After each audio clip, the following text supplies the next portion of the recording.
right, guys, welcome back to the Imaxit YouTube channel. I'm your host, JD. If you're new, please do smash a like button, share, and definitely subscribe. And if you're a member of the channel, massive respect to you.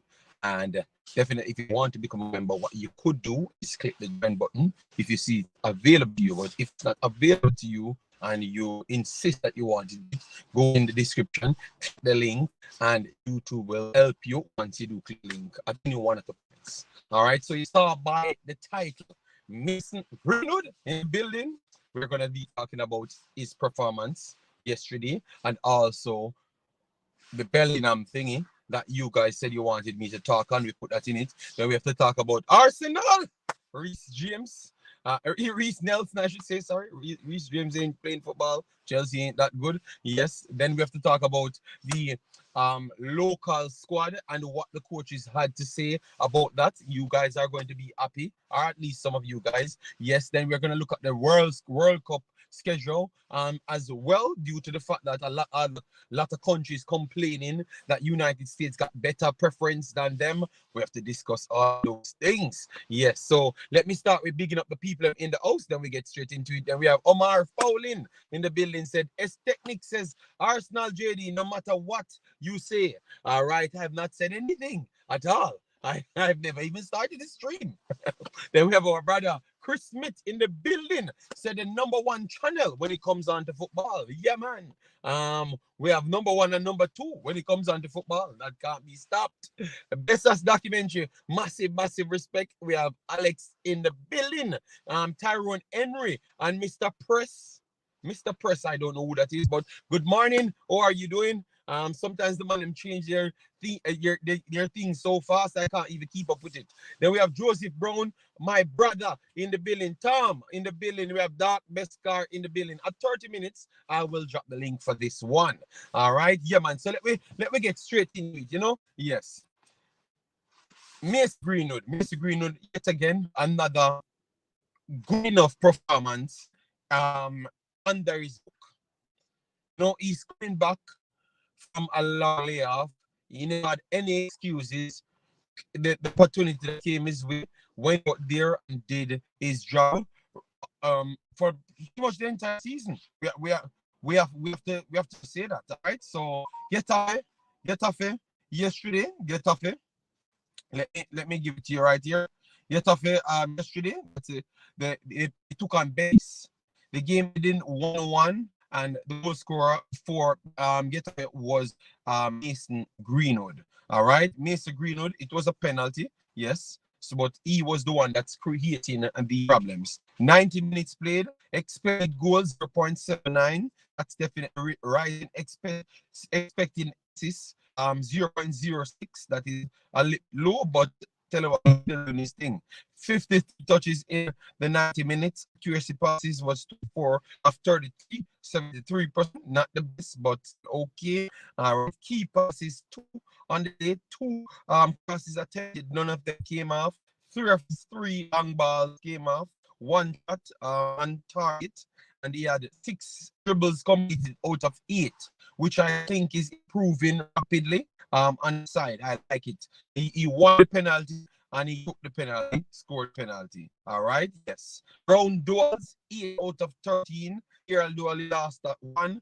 Last position 17 times, included the crosses and also dribble pass and stuff. All right, was fouled once and completed 1 foul, and he completed a tackle as well. If you watch the game, he was defending and showcasing what a winger / left mid right midfielder does on the defensive end and also the attacking end. Like it, all right. Jermaine Miller in building, big up yourself, thanks in here. So with that said, he ended up with a 8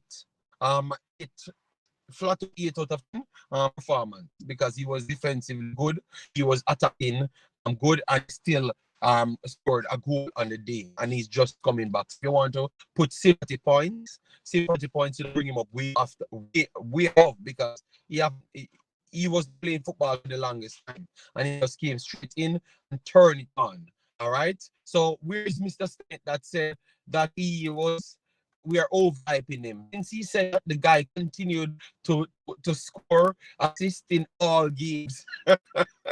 So Mr. Stennett, to come back, say you're sorry for the big bad Mr. Greenwood. But anyways, no, Mr. Greenwood the other day played Real Madrid. They lost that game 2-0. Yeah. And you have Mr. Jude Bellingham, one of the young quality players coming through. Some would say he's the best this year. Yeah, he's definitely one. Yeah, I think he's on the best form. Hurricane is on a better form than him. He's up in the top 5 best performers in world football. Let me give him that 5 best performers in world football because the other players doing well, but we seem to not talk about them. All right, so him now, him and Mace Green kicked off. Like you don't know in the spirit of football, and this he called Mace Greenwood the R word, as in taking advantage of another human being. Because nowadays getting their things as one as well. So I can't say it is. But he called him that R word, which we can't say it because they will block the stream or age restrict the stream. All right, yes. So he said that and lip readers captured as well and actually came out and said that's exactly what he said. So people realized Mace Greenwood saying what he said to him is not lie. So what would you do to Mr. Bellingham if you're gonna call or people like that when the guy was not proven to be nothing like that? But no, we're gonna get to the Jamaica side as to if these are the things that shift him to Jamaica a little bit more because that's 100% correct. It will shift him to Jamaica way more because clearly that this is one of their charismatic figures and he's the one who's disrespecting him and he feels comfortable to do so. Because remember, guys, we have to go back to history, and that's why I like data. They said he was one of them, Bellingham was one of them, that they never wanted him in the team. When they call a team meeting and ask if they should, because remember, obviously he's black. He's black. And in the world nowadays, none of the managers want to take slack for disrespecting a black person. You understand me? They said him and Rashford was 2 of them that wanted Mr. Greenwood in the team. So that was a speculation, you know. People said they could confirm, you know, but it was a speculation out there because no one came out and confirmed it. So right after that, now him doing this tells me that he was definitely one of them that said he never wanted him in the team. It was not anybody else. It was actually the darker skinned guys. Them, he's not so dark, but he's a half black or whatever guy. Yes. So he was one of them never wanted him in the team. You get me? So it was not anybody else because remember, you know, once you're not the same color and stuff, nowadays they try to make sure most of the guys them try to avoid the conflict. You understand me? But he was one of them that actually came out and said that he never wanted him in the team. So what say you guys on it? Because for me, you know, I think he's a spoiled brat, little kid. He's a spoiled brat, and it's not a while no people said it about him. Remember at Dortmund they said he's a disrespectful ass type of little kid, you know, and he acts like he's better than the grown-ups them and stuff. So he couldn't get along with them in Dortmund as well. So most of his conversations are not when people explaining themselves about him is not good. So first thing I can still say, even though if he was involved in doing this of blackballing Mace Greenwood from playing for England, or give them more ammunition to not make him play for England, I can clearly see it because I see him as that type of a human being, you know? Yes. So I can clearly see it. I believe that he actually said so. I've looked at the thing and couldn't really make it out as the other lip readers them because they're very good at what they do. But I don't disagree that and in believing the people as to what he had said, you know? Yes. So I do believe it, you know, and he's going to get his karma one day. You know, I'm not out here carrying bad feelings because we want this guy to play for Jamaica. I think he's kind of disrespectful for no reason sometimes, and especially nowadays when you need a brother to be an ex-brother's keeper, as in not if he did something wrong, but if it comes out that he never did anything wrong, or he never got charged or something, you can be a little bit more respectful, you know. But it is what it is. On the side of if this is going to motivate him more, I think it's not going. It might help motivate him more. That is true. But I do believe that they never wanted him for a while. Remember, I was in England and heard how people spoke about him. Yeah, you understand me? They never really liked him. For Manchester United, they said they don't want him back. Not the people inside the surrounding, like the owners. If it was the owners, he would have been playing back for Manchester United. He wouldn't have even gone anywhere if it was down to the owners.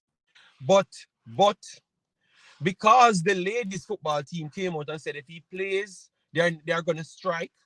And they started all sorts of madness, and then you have a reporter went and talked sports, and she tried to discriminate the guy to a different level, you know, and they're just throwing him down. So we never expect him, and I don't think he's gonna play back for England. So if he doesn't play for Jamaica, he just doesn't want to play for Jamaica, because I don't think he's gonna play for England anytime soon, because these people don't like him and they are not pretending.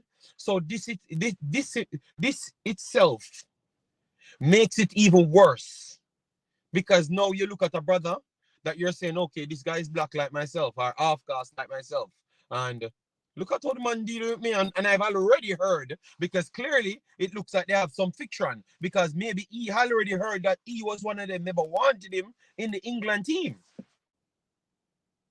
You understand me? He was one of them, never wanted him in the England team. So a kickoff there even make more sense, because he knows that he never wanted him in the team. So maybe he said something to him, or so, you know. So because clearly they are in more the know than myself. So if we know this thing, that he was one of them coming out to say that he never wanted him, it tells that maybe Mr. Greenwood know, or he knows more than what we know as the outsiders. So yeah, man. So I'm just saying, the kid keep on doing his thing, keep on improving and showcasing his true talent. So that's all he can do from this point, you know. You can't fight people to change how they think of you in this world, you know. As to what I've always said, I don't care what you want to think. I just want to know that I am doing the actual truth, you know, or doing what's most comfortable for me. And I know that it is okay of world standard, you know. So Bellingham, he has his time coming. He's a prick, you know, and will always be like that. Jude better be careful, because him no safe. Some of those guys, you know, that think that they are comfortable in certain parts of the world, reality check comes and check them very fast. Jason Guna, bless up. Boston said they always use people of color to do the dirty work. But tell you what, I am not going to say it is white people made him do that. I think Bellingham is this type of human being, because he did the same thing at Dortmund as well. The reason why he left Dortmund was not because they never wanted him, they never liked him there as well. Just go and do the research. They never liked him there as well. So he has a attitude problem, man. You know. Jamaican Guna, big up yourself. Thanks for being here. Massive respect. Boss Thomas said, I could imagine the atmosphere in the England camp. If he ever go back to England, it's going to be tough. It's going to be tough. Greenwood will never play for England again. All right. Yeah. Osh Puppy, big up yourself. Thanks for being here. Massive respect. So anyways, let me move on, because we're just laying all the foundations, and then we will make the come on and pick it up. You all right? Yes. So you guys know. Oh Lord. The only fan base we act like Jamaica, a lot of fan bases are Jamaicans, you know. So what can I say? Anyways, let me get back to it, because they're going to say that I'm a bad mind. I can hear the bad mind him coming. So let me break it down properly. All right. So yesterday we have an potential. Reggae Boy got some game time in a crucial period of the game. But anyways, Arsenal 131 over Liverpool. Was it deserved based on the pattern of play? Did the referee help them out? Or it was Liverpool terrible and clumsy Van Dijk Let me know in the comment section. But anyways, Arsenal 1-3-1. A red card was shown in game. To Konate, a second yellow card. You have I Havertz, Mr. Run Round man, and dumping people. Yes, he did his job. He could have both Van Dijk and Konate sent off by theatrics. He took the penalty as well, and he never died because I thought that Jota, was it Diaz or Jota? No, I think it was Diaz. Diaz got it between him and then towed the ball off after. So I think it was legitimate good call. And he never dived, but it was involved. So let me give him credit. It was involved. But I want to say that Arsenal were a slightly better team throughout the 90. But I can tell you that the referee had some calls.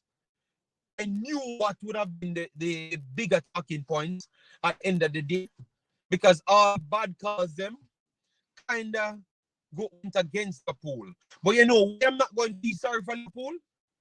Last time I saw Chelsea play at Liverpool, and these refs look like they don't see nothing. Stonewall penalties, stonewall free kicks. Doesn't matter. You're not getting any call at Liverpool. So, based off that, I'm not saying that referee should blatantly cheat, because it is blatantly cheating when you hear the commentator saying that, yo, brother, Gabriel should be off of this pitch. You know, this is a bad call. When you hear those things, you know that it's true, but based on how the home team them get fair treatment, especially Arsenal and Liverpool first, I am not sorry for them. I am not sorry for them at all. You know? I'm not sorry for it. It doesn't matter which ref goes to Liverpool, they have always favored Liverpool. So I don't know if it's money they got paid or what. But Liverpool, I can't manage them. Liverpool is like LeBron James football. No, listen to me, Estek. Please listen to me entirely, man. I am just saying that I knew that Jurgen Klopp would have come out and complain about it, but he has his claims. I have already said that Arsenal was a slightly better team. So why can't I say the truth, but still talk about the incidents? You're saying that's a clear penalty. Oh, it's a clear penalty. They got away in front of the player. Obviously, he brushed his foot. He's 7'80", and the next guy is 5'2". In front of him, he skipped over like a big bee, and the man touched the ball after. What about this penalty? Come on, man. Stop lying, man.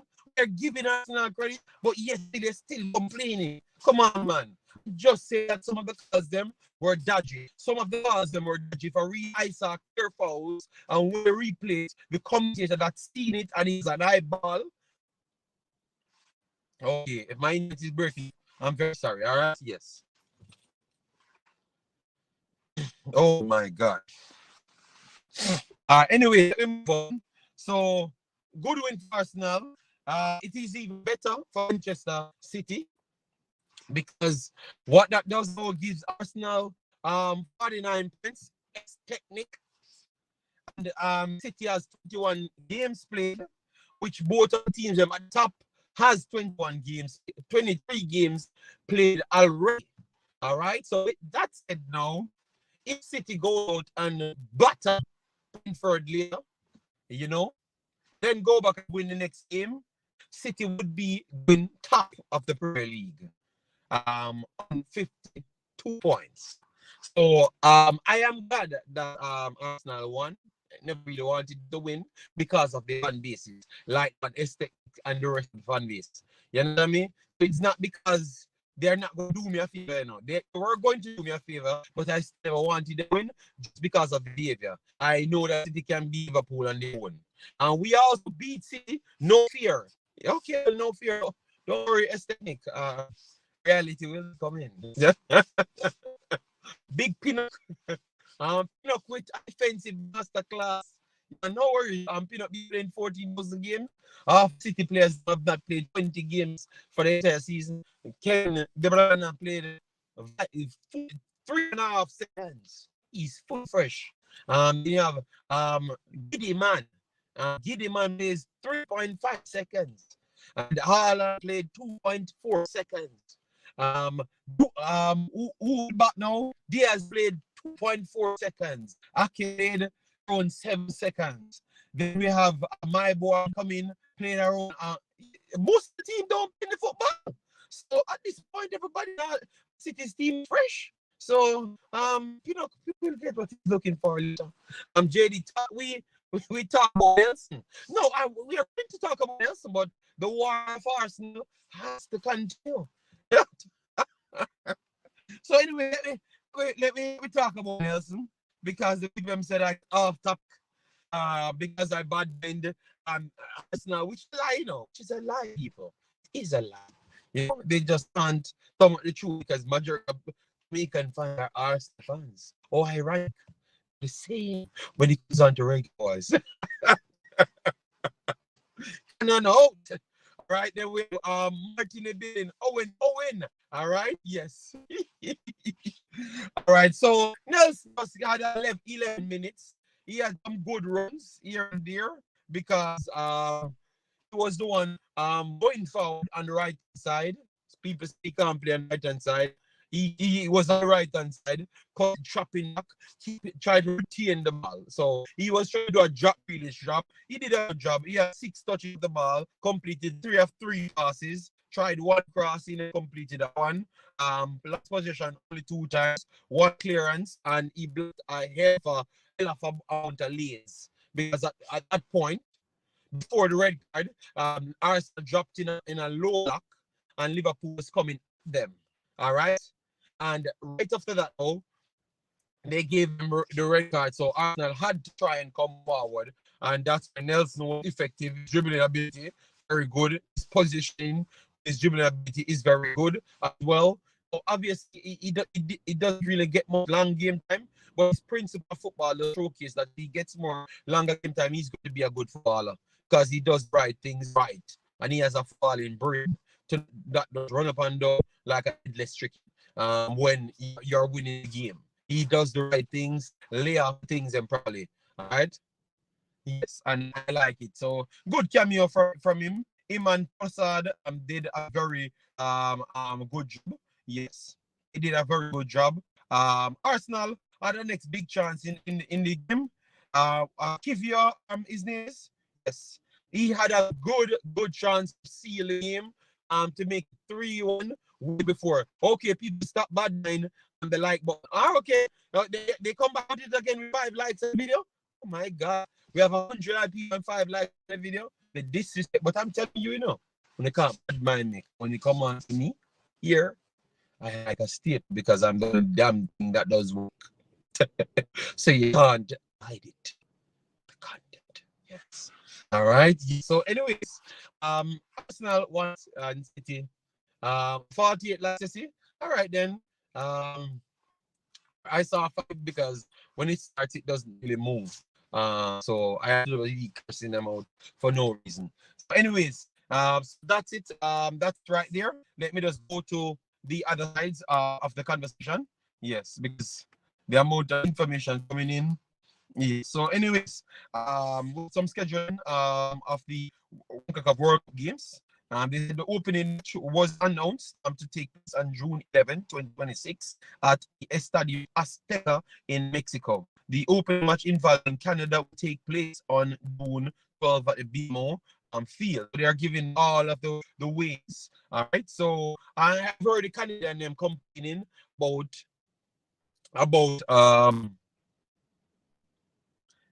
how they don't get preferential treatment. So based on the scheduling, you got that they have given United States the best stick of it, and you thought that United States deserve it based on what they have done on the world stage. Let me know.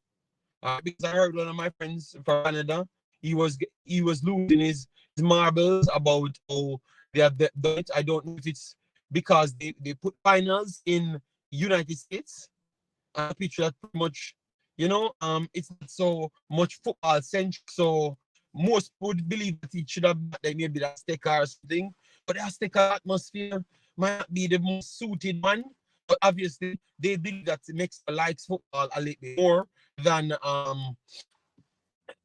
bit more than United States. So maybe people are actually saying, because I don't think Canada like football that much, they're getting better. That is true. But I don't think they like football that much for them to get preferential treatment. But I would say so. I never really saw the argument, but they're arguing about it. So what say you? Let me know in the comment section. The link is pinned there so people can come on here.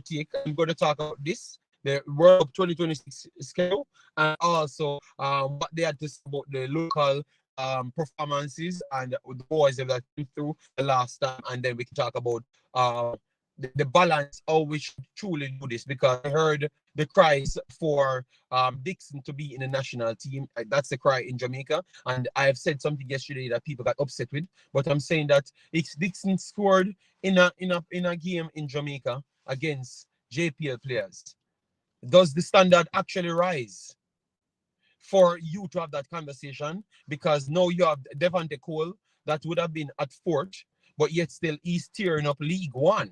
And League One is a higher level league than majority of the leagues in the Concacaf. So also I've added the one that we wanted Johnson Clark Harris, and he was playing in League One as well and doing the same thing.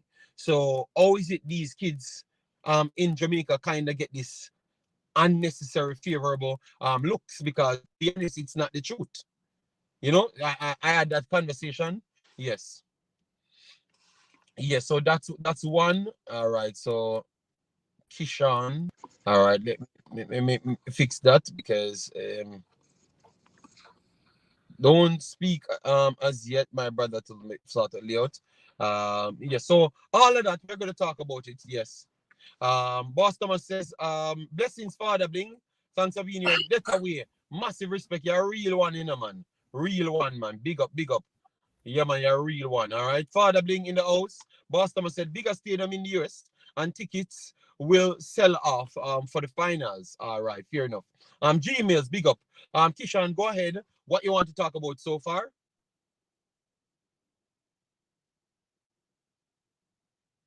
Oh, you can hear me? I'm hearing you now. Oh, yes, my bad. Microphone in mute. Morning. Hope all is well, and bless up to the viewers as well. Hope everyone has a good week. I want to start off with Mason Greenwood, right? Okay. When the initial incident happened, JD, I said to myself that Jude Bellingham, when he made that tackle, right, he could have been alluding. I said he said the word rubbish, and the reason when I said that was I think he was alluding to the fact that it was a rubbish call. Sometimes players will make a tackle, right?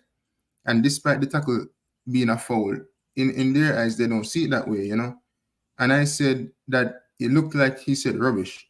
And I also said that I think it would have been easier for the media, right, and fans to allude to the fact that he said the R word, seeing that it would bring more clicks and views if anyone was supposed to talk about it, compared to if they said that he said rubbish. Because if people had said that, he said rubbish. So everyone on planet Earth, you're only one planet Earth can say he said that. So where got that information from, and pass it on for me so I can look at it, because I couldn't. I never said he said, because I made sure I couldn't lip read it. But everyone that can do the job, including the player, said that's exactly what he said. So then, you come up with them story and say, and let him say, because me hear articles say me Greenwood saying as well. So you get to it. So you get me, because I am not saying you're wrong, but I want to know. No, hold on. I never say you're doing it for clicks or views in Nigeria. I never say you alluded to the fact that he said the R word. No. I know, and you're not talking. I'm just saying. I'm saying, remember, everybody have a narrative, and everybody have a preconceived notion. Now we have to take into account what he was accused of doing, right? And even though he didn't go to trial or anything like that, and he wasn't convicted for anything, some people still have it up against him, right?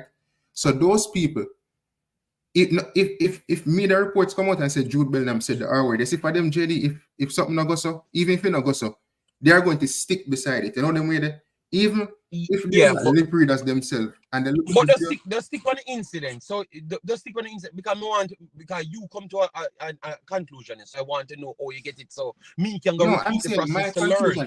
It's not from listening. It's not from listening to that lip reader say he's 95% sure that Jude Bellingham said the R word. Just based on me looking at the video, right?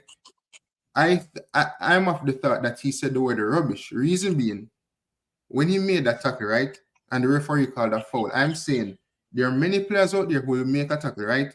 And even if it's a foul, in their eyes, it's not a foul. It is not a foul. So you could have probably just say, "Oh, it's a rubbish call." No, when you give me a different perspective to that, right? Because I've always heard the media reports about his Dortmund situation, right? And I looked at it and I said, you know what? Jude Bellingham might have been a prick himself, you know, like he's probably a prick, especially because he has a background where his father is I don't know if his father is still a police officer, right? But his father, I remember he's a police officer, you know what I'm saying? So he has that background, and you know, in England or in Europe or UK, when they say like you're giving it the big, it's like you're doing too much. So knowing Jude Bellingham at Dortmund and how people made certain, you know, claims about him, I think in this situation he probably said that word, to be honest, knowing the character of Jude Bellingham, you know them way there. And yeah, but that's why I said, Carla, that's why I said, you know, he looks like the person will say anything to get under your skin. He doesn't really care. Yeah, that's what I've gotten. So even if he said it, maybe his intention behind it is not as big as all the media would have took it. But I have a feeling that he actually said so, because I heard Take say they asked Greenwood, and Greenwood said that yes, that's exactly what he said. So that's what Greenwood heard as well. And then the lip reader, so remember the lip reader came up before Greenwood spoke on it, you know. What when they got the information on what Greenwood response was. You understand me? So if both of them saying the same thing, I want to think that he actually said so. But initially, JD, initially when I saw the video, I thought he said the word rubbish. But looking back at it now, and with everything being said, I'm kind of saddened to the fact that he probably said the R word, because he's a guy that will try to get under their skin. And let me tell you, you see in football, they talk about the dark arts of football in JD, you know, them talk about the psychological warfare on the pitch and this type of stuff. And, you know, even if a player never said the R word, players on the pitch say a lot of stuff to get under people's skin, you know them way there. So this is what Jude Bellingham did. Knowing the situation, he could have used it as ammunition to get at Greenwood, especially if he was one of them in the England setup who said that he doesn't want him back into the squad. You know, because just like how United could have go to the women's team and say, yo, what you guys think about bringing Greenwood back? And them say, you know what? No. Jude Bellingham could have been one of them in the England setup who say, you know, say, me even want to boy in the England squad. You know them way there. Yeah, but if you go back, relationship before this even happened. Carla, if you go back and read, just go back and read who was the one not wanting Jude Bellingham in the team, and they're gonna say it's actually Mace Greenwood. It actually said Jude Bellingham. He was one of them in the actual huddle, saying that they don't want him here. Even before they prove no, that's when the case was dropped. So when the case was dropped, you know, they said they don't want him here, because remember before they had no reason to not want him there, because he couldn't get to be there, because it was a trial in progress. It should have happened, and they never happened. So when the time comes for people to accept him back, he was one of them said so. So with everything come together, maybe I can agree with you that say he says things because he's young and he doesn't really care, because he doesn't get backlashes, because he's like the darlings of football now, you know? So he doesn't get backlash as other people. So he does what he wants to do. And believe me, when I heard the Dortmund people talk about him, and when I heard people talk about him, even his friends them, as though they said he's straightforward and he will tell you that you're not good. Even in some of the clips when he's laughing with other guys them, they said, yeah, Jude Bellingham is one of the most serious person. They just tell you off and that's it, you know? And so that's a personality of the individual. So I do believe that he said so. But, and would him even you know not wanting Mason Greenwood in the England setup, and you know giving his you know voicing his concern or giving his opinion pertaining to that situation, I feel like with him also doing that, it has to do with the background of him and experience as well, you know, in terms of as I said, his father was once a police officer, and but you know them way there. But Carla, if you had said that, if you had came off that way and said maybe, but that's exactly what I said. Maybe he said But as no, I said, no, but JD, no. this morning listening to you gave me a different perspective because I wasn't even looking at his character as a person to make that to have that opinion until I started watching the stream and I give that different perspective. You know the way there? Because initially I was just saying he probably said the word rubbish, whatever the case is. But looking back at it now and what you're saying, I'm more leaning to the side that he did say the R word to get under Mason Greenwood's skin, especially him not wanting him into the England setup. You know the way there? And yeah, pertaining to Reggae Boyz and Greenwood, I mean, I don't see him playing back for England, to be honest, you know. And if he's not going to play back for United, right, then I don't see how on God's earth England will accept him. You know, the backlash that will come with it. I don't think he's worthy for Greenwood. I think he's enjoying his football at this moment in time. And listen, we have World Cup qualifiers coming up, Copa America, all these, you know, major international tournaments. And, you know, if he can come Jamaica and represent the country, I think it could be good for him, you know. You don't have the media in the place as much as you'd have it in England. And I hope he doesn't go back to England. You know, then I feel like there are quality teams out there in other respective leagues that would take a Mason Greenwood. You know them way there. He's gonna stay in Spain, man. I think he's gonna stay in Spain because based on how they said about the Barcelona thing, because you have to look at it, you know, that's how we like to follow the story. So Albert Hines came in just a while ago. Albert Hines, I like football. I don't like Jamaica drama.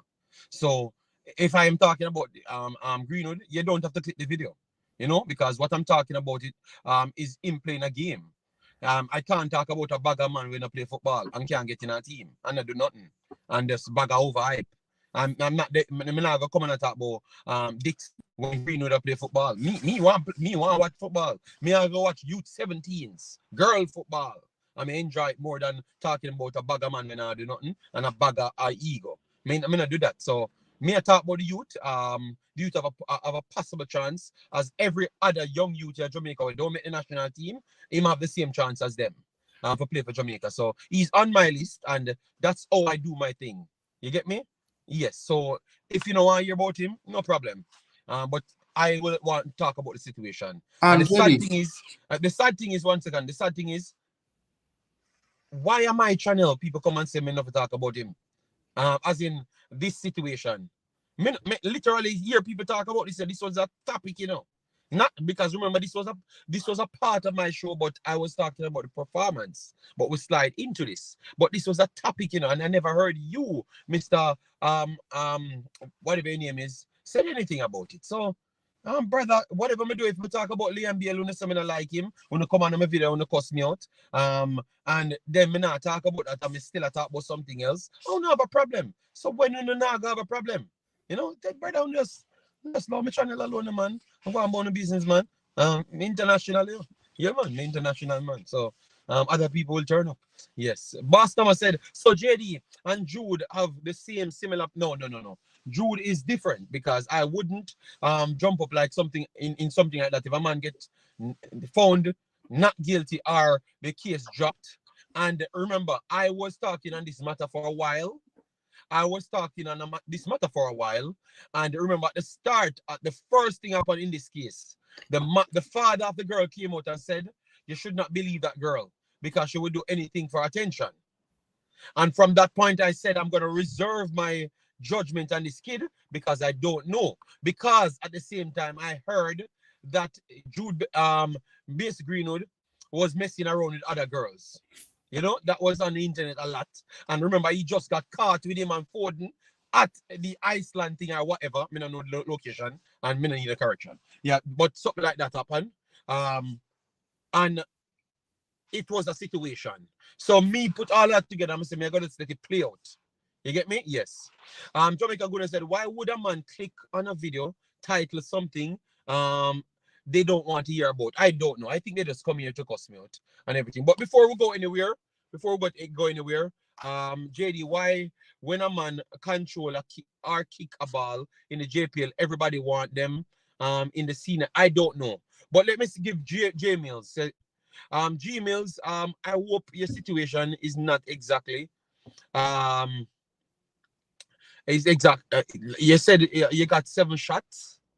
So then how are you still alive and how are you awake so fast? What happened? If you can come on, share a story, and if we can try and see if we can assist you in any ways or stuff. If it's true, it's a true story, or you're just making some jokes. All right, yeah, man. But we'll get well soon because I saw you on the channel before. We fought a few times, but as you know, it's your life comes first. So I'm very sad to hear something like that. Damn. Wow. No, I saw it, but I wanted to make sure we call it out right here. He said he got shot up or something. So, because he said he was in the hospital. Damn, man, my brother. Yeah, but we get back to you. Finish your point now, Carla.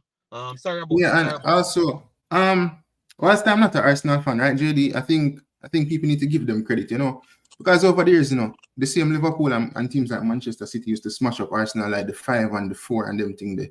And I feel like, you know, in the recent win, you know, people kind of overly criticize them for the celebrations. Yes, they didn't win the Premier League, it's quite obvious.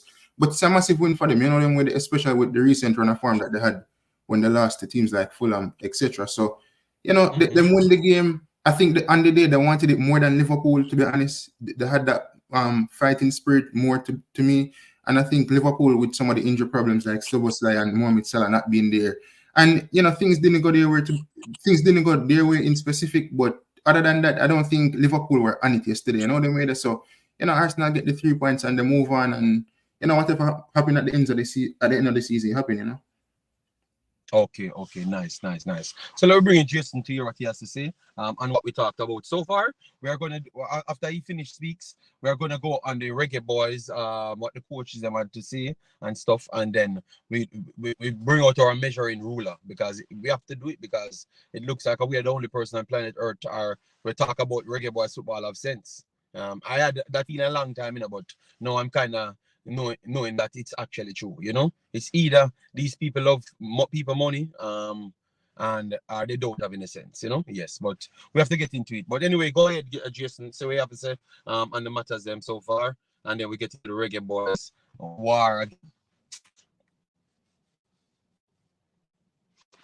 Who is this now? Okay, it's all right. All right, so we have two just to go in this thing. Can you remove one of them? We're not hearing you now. We are not hearing you. So sort out your internet and then when you come back. Reis control the game yesterday. All right, so he will put his internet. Let me just go over what they said. So they said over the 2 games that the Reggae Boyz played, they won both of them, 1-2-0 and 1-1-0. All right, Dixon scored in one, and 2 other guys scored in the next one. I have in my phone. It's not relevant to name out of them. I named them out already. So they said that they have adapted well. They have adapted well, and they are learning faster than we expected, than they expected. So the first honest question I have to ask is, have we what started then? So since I'm a professional coach, a professional coach comes in and teach something and learn so fast. So what started from making the progression? That's my first question I have to ask right after. All right. So let me know Jason come in and then we touch that topic and go straight into the conversation. Go ahead, Jason.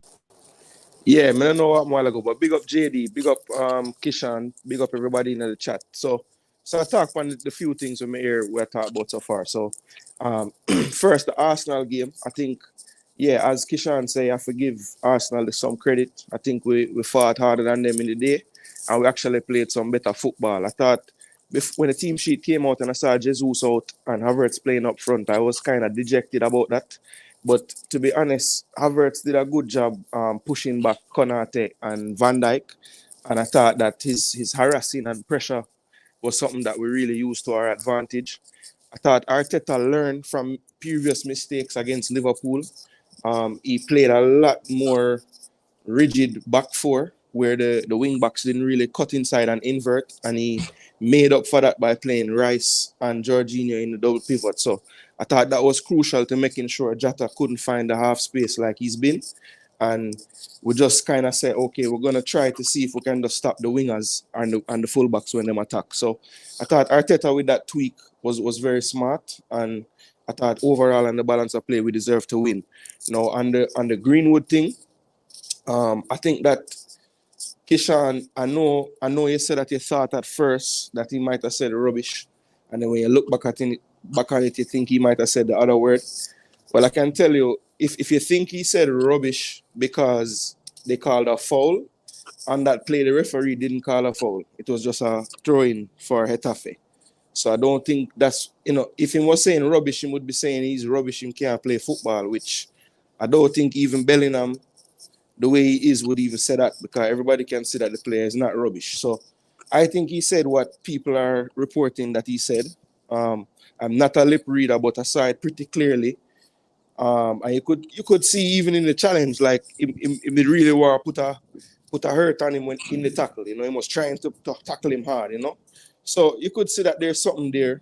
And I think that basically that should just let Greenwood know that, if Jude Bellingham, who probably is, besides Harry Kane, the face of England national team, can, in the middle of a game where the whole world is watching, say something like that to him, that should tell him everything he needs to know, as far as I'm concerned, because, that sentiment would be one that is probably shared by some of the other players as well. And I don't know if if I'm a player, I wouldn't want to go into a situation like that.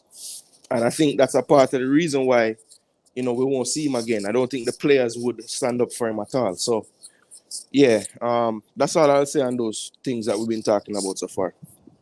All right. So let me just go to this. You have some background gist. So mute the mic once you're not speaking, because look like rain of fall or some storm are going.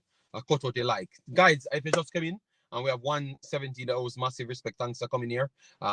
Hit the like button. Let's get us back to our normal 200 likes. Not hard to do. We bring the vibes, we bring quality. We try to stay on education. So majority of the times we're not gonna agree with you, but at least go and research what we're saying, and then we can come back with a future argument. I'm waiting on that time to happen, and then I think we're gonna get more respect. Moses, massive respect for the super chat. Said JD, why are we surprised about Jude Bellingham? All young superstar footballers are prima donnas, from Robert Baggio, Ronaldinho, Ronaldo, Messi, Mbappe. They are all prima donnas. It's no surprise the young, wealthy, and very talented. Yeah, that is true. That is true. But I think this goes further, because I've talked about two other instances. Because remember, it was speculations that it was Jude Bellingham and others never wanted him in the team. So with all of that come put together now, and he's the same one having problems with him on the field, and people clearly saw what he said, it makes it a little bit more believable that he's the one never wanted him in the team, So that is a little bit more than just prima donna. Mbappe is just a madman. He just does what he wants, but it's always in the context of football. Like him saying he doesn't want to stand in front of a beer commercial when the beer commercial actually running the entire competition. You understand me? So him has his own principle, but I think Jude takes this a little bit different. To be honest, Moses, it's a little bit different. This is like a man's livelihood, because what if my dream is to play for England, and you are trying to stop a player from truly play play for England. What his dream, and I'm not saying that is his dream, I'm just saying, what if that's the guy's dream? Then you're trying to take away the guy's dream from him. That is not about the prima donna. That is just flat out, you're a maniac or something, because you can't prove what the man do wrong. Because all of these, we are in modern times. Anything like that can put together.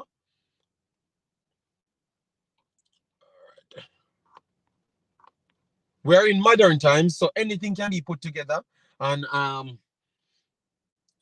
make it sound away. Not saying what happened was not the actual case, But I am very reluctant to jump and believe every single thing I've heard on the internet, Maybe these live streams, I would just believe, because clearly my face attack instant. And some people don't even believe I'm a real human being. So I don't even know.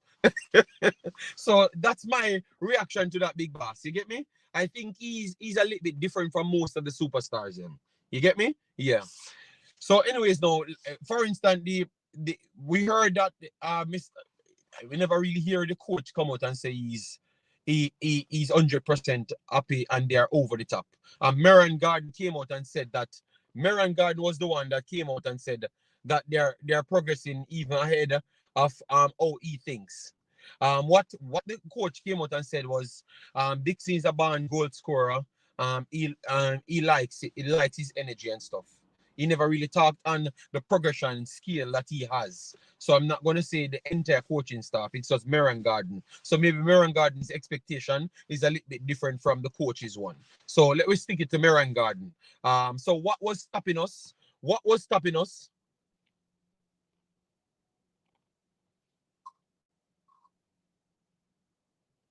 What was stopping us? Big up yourself, Detonation. So what was stopping us from these kids learning things faster?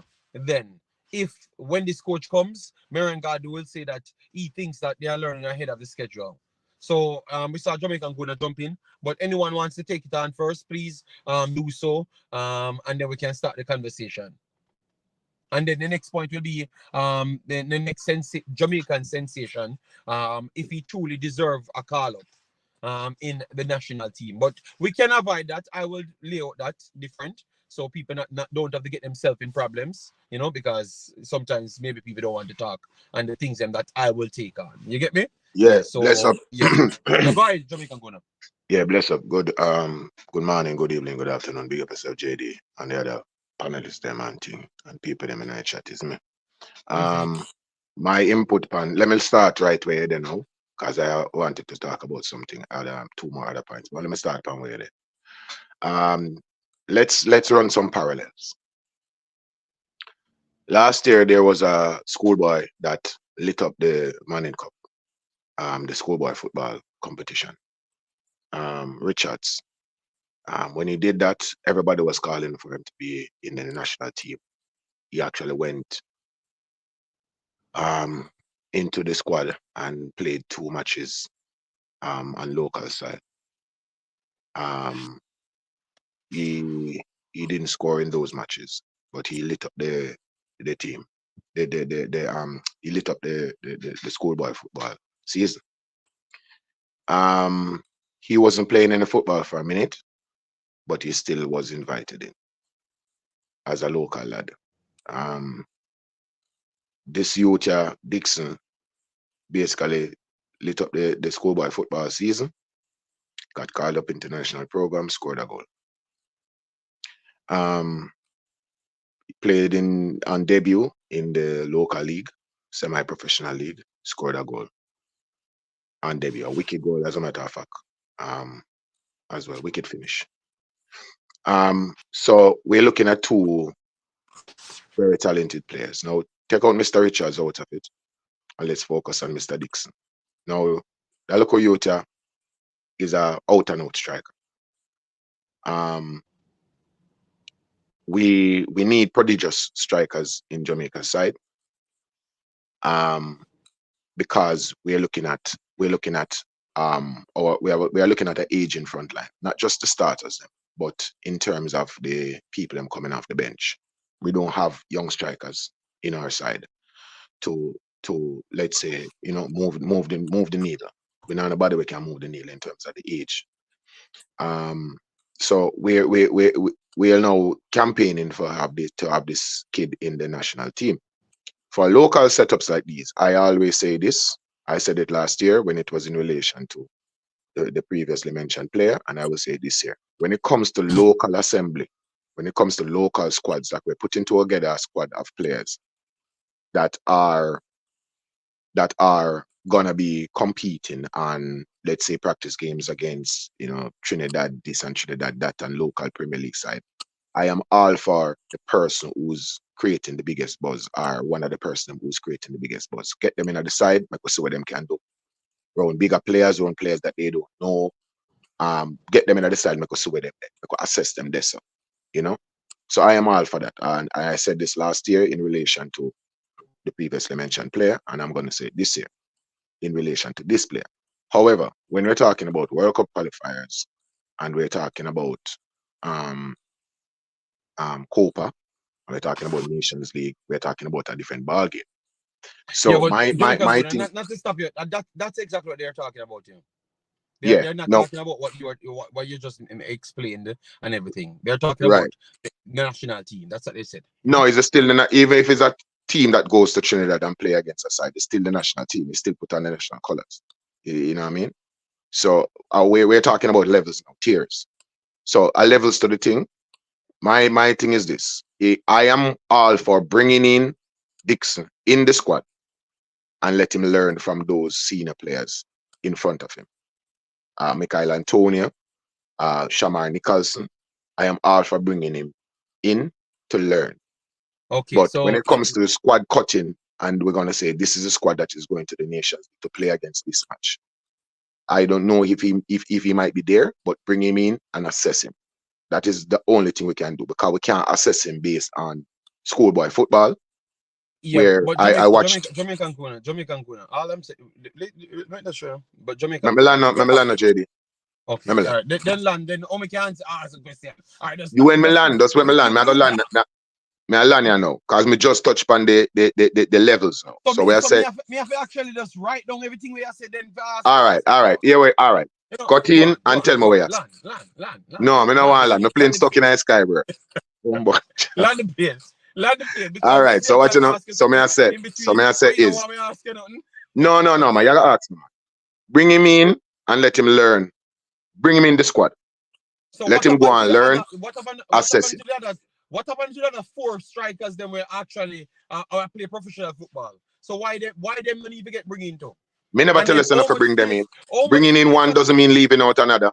Me never tell us him in the finals. Jamaican gonna we not have 50 space. No, we don't have 50 space, but you have a thing called squad cut. Bring him in and let him train with the big senior players then. If you assess him and he doesn't qualify, that's fine. Leave him out of the squad, out of the final squad. But when the national team is called up, bring him in. That is what I talk about. Bring him in and assess him against these other players, the Ethan Pinnock, these international level players. Bring him in and assess him. That is my thing. I don't want to leave out the players out in the cold and I wait for them. Just bring them in, assess them. If they're not good enough, that is fine. Left them out of the squad, the final squad. There's a thing called squad cut. It's not only the players them that called up. They can call in 25 players and only use 23. Okay, Jamaican guy. I respect you taking it, but I just try to figure out where this bringing comes from, because at some point we need to stop bringing people. People need to make it. No, Jamaican guy. Why you just war? Why me can't finish my statement? Them not assess the player now. Them not know the player. And I may attack, father. And I may attack. Me just attack now. Somebody else, bro. It's not Jamaican Kuna JD. I didn't want to make an interjection. Kishan. Me can't make a point. Me find it disrespectful if me. No, JD, I was asking you. Yeah, so anyways, let me say what I said, because more like to clear my points then, because me are the 8th for Jamaica, because that's how them always put me. So please don't button so people continue to think that me are 8. All I may say is them not assess the player now. So how is it then when if we go to the national team, we still have to bring in people to assess the people with other people, when we have people that are playing at a higher level that doesn't get the opportunity to be assessed. And then clearly, if you want to assess them, you can assess them on a big scale TV and see them good enough. So what we're gonna do? Stop them. No, not necessarily. Not necessarily. You listen to what I said a while ago, bro. Me just say a while ago. Bring him. You said Jamaica good 25 space. Bring him. 25 space there. Yeah, but JD, you're creating a straw man argument. You're adjusting something I did not say. I said there's a thing called squad cut. Bring in 30 players, but only 23 you go use. Let this prodigious talent come into the 30 pool, where if him don't make it, cut him out of the 30 pool and drop it down to who your team. Me never say bringing in one player, leave out another.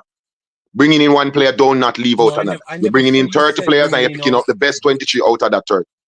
But Jamaica, I mean, I understand what. I've only talked on the 25 that you spoke on. But anyways. No, I am saying to you, the numbers don't matter. I'm saying to you, there's a thing that exists in football called cutting a squad. Okay. So bring him in, let him train with Ethan Pinnock, let him go up against these. There's no Ethan Pinnock in the JPL are in Trinidad, bro.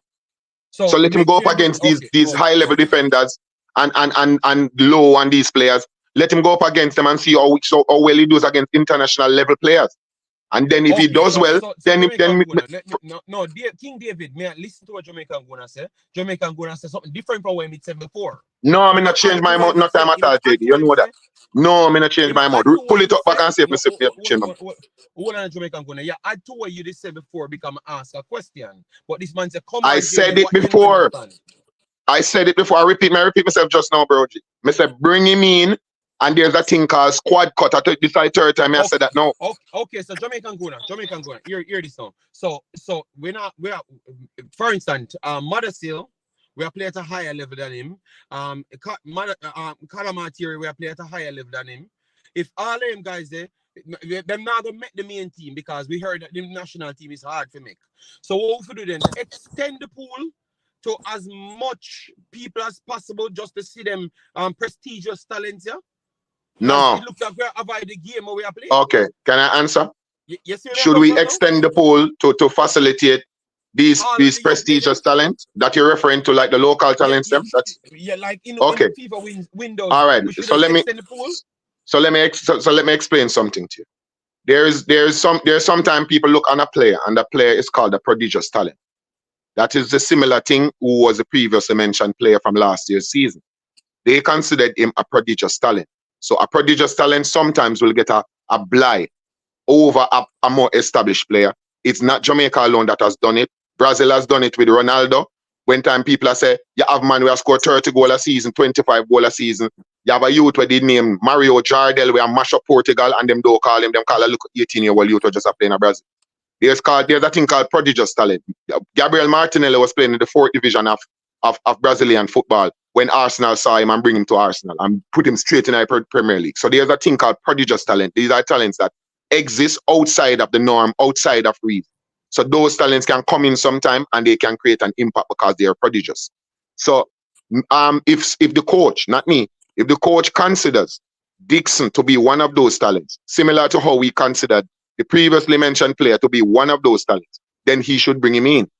It's not just the level alone that you're playing at, is if you're considered a prodigious talent. All right, let me give an example. There's a look of you now where I hear him mention Calamari, right? Where they consider him a prodigious talent. Him about 18-year-old right now, and the man big and thick and I play against big man baller. So me not have no problem with if them say them gonna call him in and bring him in at the full national team and see where him look at, assess him same way. It doesn't matter where you come from.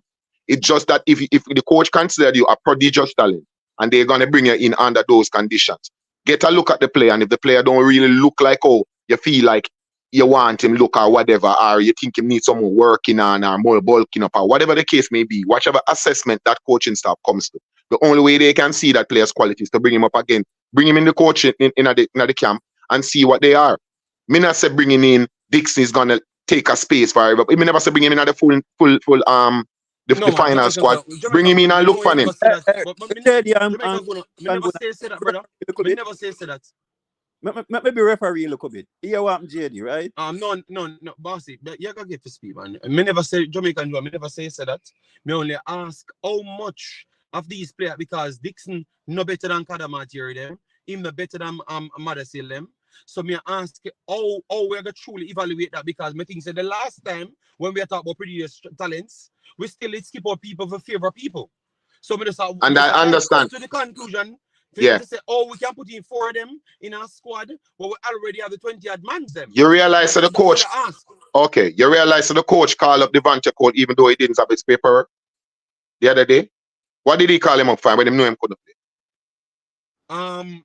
You say him never have him in paperwork. You say him never have no paperwork. That's why I never play. Okay. Because I don't know, I don't know, because I heard different, so I don't know. I don't know what happened. But I don't know about it. So in bringing Devante Cole play professional football. He's a prodigious talent. No, he's not a prodigious talent. He's a person playing football, professional football, who was in the process of sorting out his stuff. Yes. Why you think him bring him in? Because I want to look on him. So I said bring him in and look on him.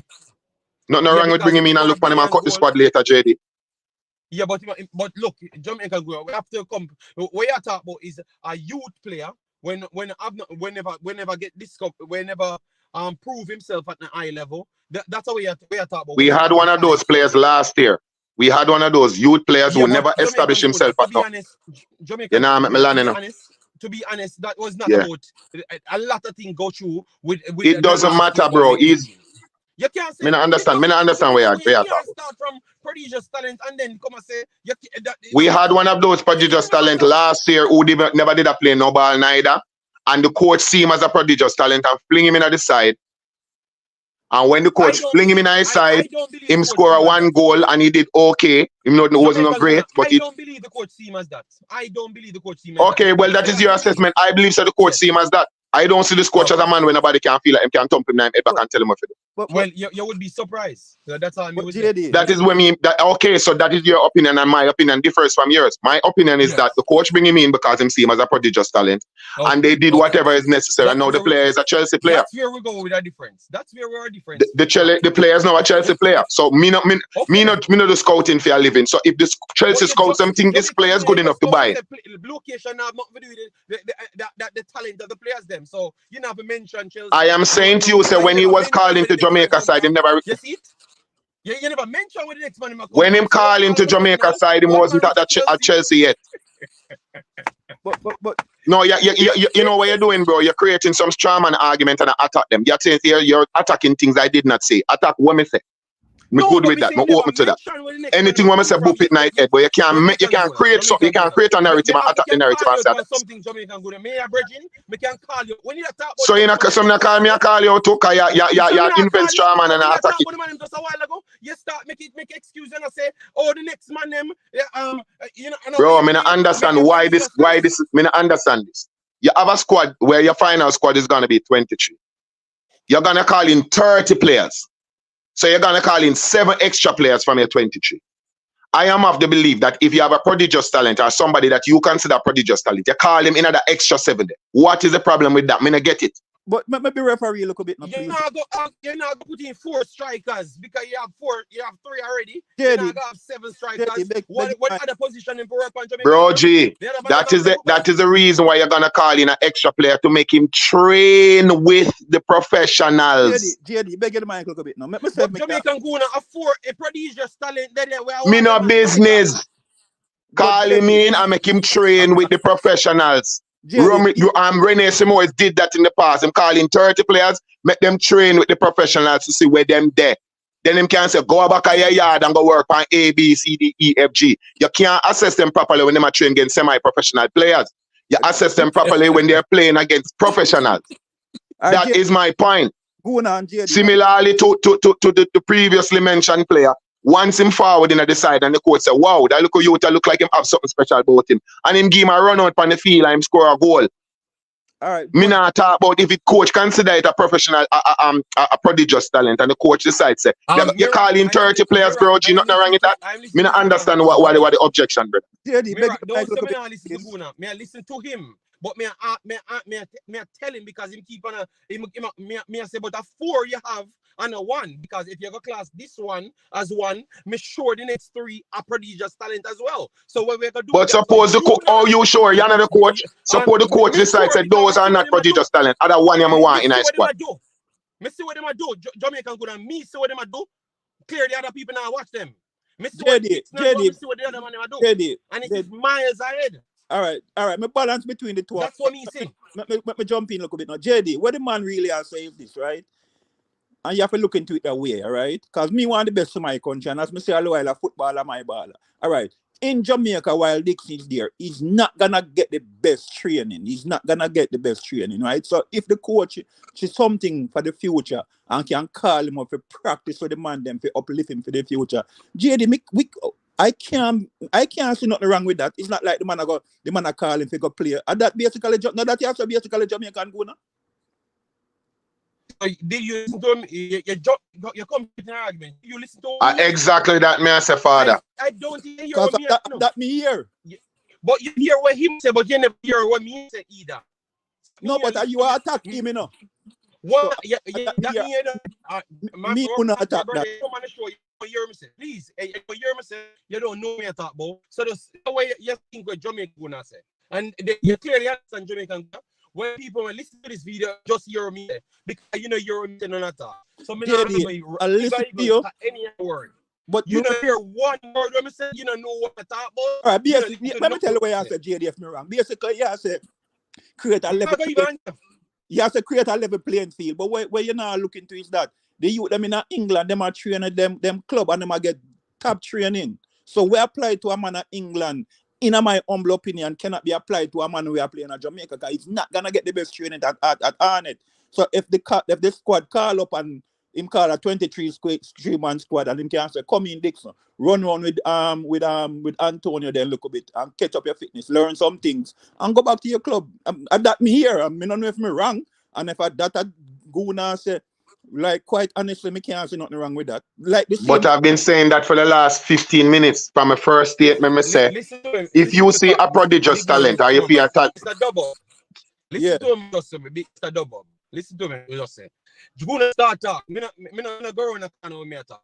First Guna talk. Guna make him statement say it is the actual he want him on the normal team and everything. I'm gonna say Guna is not that the man I'm about. The argument is him to make the national team now.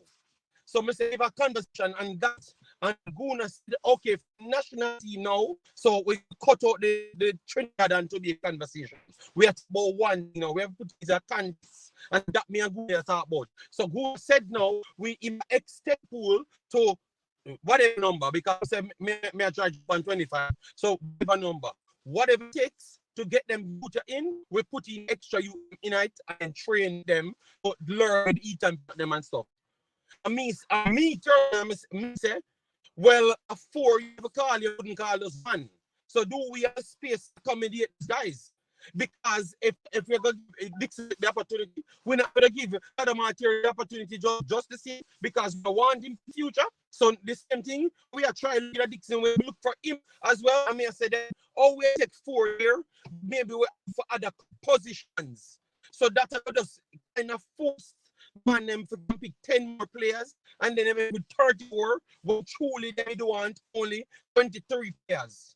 So just because we are going to actually have to bring everybody at once, because we have to be fair with everybody, it now going to work. So if you can't genuinely make the team, you should not get called up. If you have a camp in Jamaica now, and you have space that can call up people, different. But we have to call 4 people when now participating in events, when we make up in a competition overseas. That doesn't make sense because we just want them train with Michael Antonio and eat and Pinnock. You have to be fair there because after everybody I got them now on a Jamaica them there. You have to take them out to make sure them can get the training. So everybody's supposed to get the training. If you're the best player, you have to get the training first. But about future development and no foolishness. All right, JD. If you're good enough, you have to get develop yourself. From listening to you, I understand where you're coming from. But 2 things can make sense, right? And you just see it a different way. I don't think there's no wrong or right in this. Okay, me see it say you would a man where I play for Arnett, now get the good development like where a man where I play for in the championship. So him need the development more. And you see it how you see it. And me can't me have to understand where you come from. And me really understand and agree where Jamaican gonna come from. But yeah, both of you guys make sense. JD, could I ask a question? My brother. Yeah, go ahead, because pertaining to Dixon, do you see him as a prodigious talent? Go ahead. Do you see Dixon as a prodigious talent? I don't see none of that in Jamaica. And neither Whisper as well, right? No. Because I see that the kids them. Listen, JD, pertaining to prodigies, right? Yes. I think that for Jamaica and our football development and the players that let me stop. You asked me a question, brother. Me answer question on a worldwide scale. Nobody down to Jamaica. No. But JD, Jamaica, we are talking about. JD, I don't finish what I'm saying. Hold on there. No, the one you need to watch the video. So I make it. So when you play for Chelsea, everywhere, Americans are love and Chelsea team. So why we can't talk like that, though, man? Come on, man. Not that some always a problem because we evaluate things at a worldwide scale. A worldwide people come up for Jamaican. So that's why we always have the boss here. Because we have a favorite team, man, because we only think on Jamaica scale. Oh, yo, the other name, I'm big up there, So we have to make face to the next name. Brother, you're good enough. JD, I think with Dixon, right? I think with Dixon and any players that are a prodigy, whether they're playing in the JPL or any other league, especially for Dixon at this moment in time, Jamaican Guna never said he should be selected to go play in any Copa America squad or any major international tournaments. No, I heard, and I never said that. Yeah, my brother, but I'm saying, me never said, me answer Jamaican Guna. But you say something different, brother. But listen, JD, where I disagree with you is you cannot speak for hard. You just said something wrong. Listen up before you go on. You just misrepresent what I've said. So how can it be? Did I never misrepresent what I'm saying? I'm just repeating what Jamaican Guna said. So I'm saying where I disagree with you. Right, you know, but no, I'm not. Where I disagree with you and JD is when you speak for Hallgrimson to say that he doesn't see Dixon as a prodigious talent. You cannot sit here and speak for the coach in that aspect. Also, why can't, for maybe a prodigious talent, we can use the national team as a platform, right? Not to bring him on an international stage, we go play in a Copa America, these respective competitions, but use it as a platform to further his development, as well as give him a further platform to put him out there to where better leagues can see him as a talented player to come in for him compared to when he's playing in the JPL, where not many will get a look in from clubs overseas. Not saying clubs don't look at players within the JPL, you know, but the Jamaica national team would be a bigger platform for that. And I'm not saying everybody must get a look in who plays in the JPL, who is at 18 or 19. But if it is a prodigious talent, then you can give them that platform. Example, look at Pastry from Manchester United. He's not playing any minutes at United. But make one point, Bassy. That's but one point. You just said you don't see nothing wrong. I have not said anything about not putting him in the team to get no experience. I literally said you could put him in a Jamaica main team, the Jamaica trials in Jamaica. Like when I do a match in Jamaica, you can bring him on. But anytime you go foreign, you go United States, it's a level playing field because the material can come on United States just the same. You need the extra evaluation different. What Jamaican Guna thought was just bring him on the side. Like if you're upstate in the train or when you're train in a Jamaica, you can come. But to go out of the way for bringing him a one different country, because you want to develop him and then let this man we already develop, that's a foolishness. But JD, didn't Whisper get that treatment? Didn't Whisper get that as well? Well, me never agree with it either. So that means no, but JD, because you don't see him as a prodigious talent, so you won't agree with it. Okay, but maybe him. I never even see the coach don't see him as that. Me, I tell you, you ask a question and I say, no, I don't see him as that. I'm gonna keep it on a worldwide basis. You want me to dumb it down? For Jamaica level. No, if you're going to do that, you have to go and the guys overseas as Jamaican just the same. JD, sometimes I think you can be a bit too harsh on some of these young players, honestly. No, repeat your statement, my brother. Because I said that I think it can be a bit too harsh on some of these young players. And if you want me to be specific, Whisper and Dixon as well. Mainly Whisper. Yes. Because I'm saying JD, he's a he's a talented player who will involve in the national setup, so we cannot delve into criticism. So what have I said to say me a be too harsh? Me say Amari'i is an 18-year-old just like the other man them too. And if them go overseas, them go overseas equally because them are Jamaican equally. So what me I be too harsh for? But JD, I don't think Jamaican gonna allude to the fact that we must bring in Dixon to go play Copa America Nations League. He didn't allude to that. Brother, so who did allude to that? Nobody alluded to bring him into the national setup to go play in Copa America these major competitions.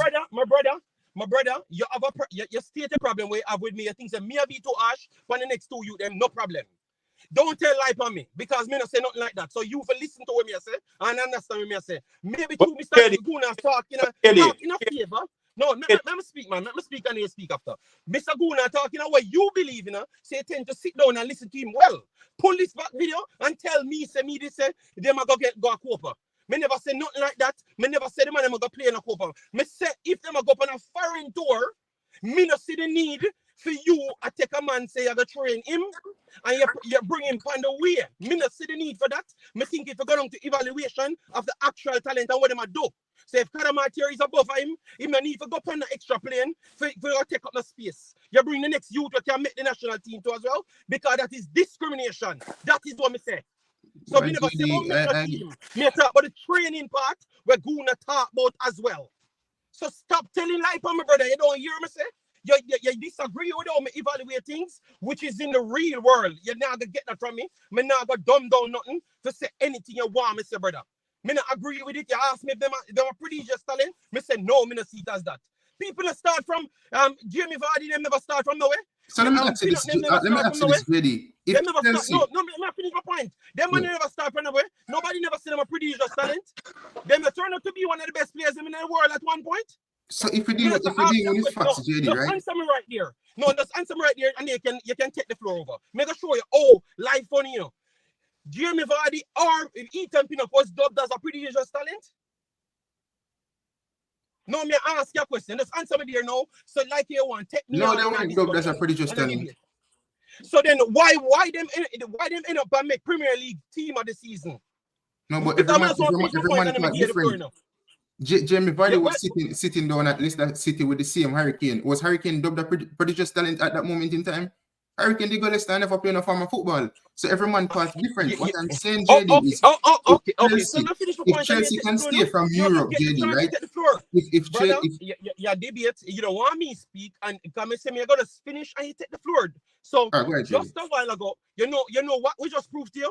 We just proved here, say people take them chance when them chance come. You don't need to force chance in nobody because you can't have two projects and one excel and you dumb down the next one because you believe say the next one never get the opportunity. So you're gonna dumb down the next one to make it up. That's a wall back Jamaica.